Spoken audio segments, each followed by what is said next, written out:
we on a trajectory back to surplus, as Joe Hockey has promised, a very good trajectory back to surplus, even though the deficit is blowing out?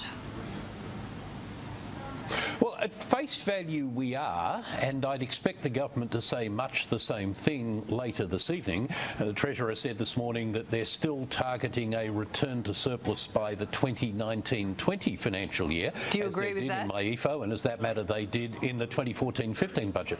Well, I think it depends crucially on two things.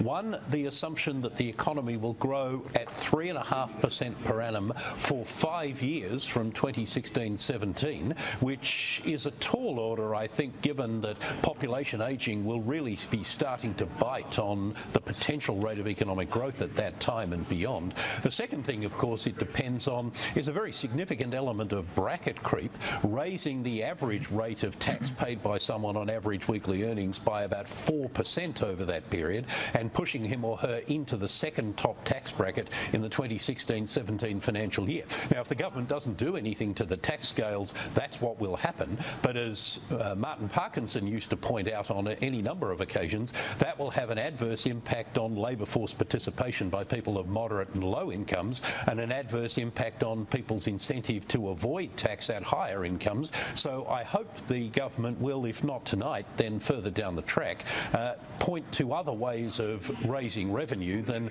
relying on bracket creep and an improbable rate of growth over an extended period. Yes.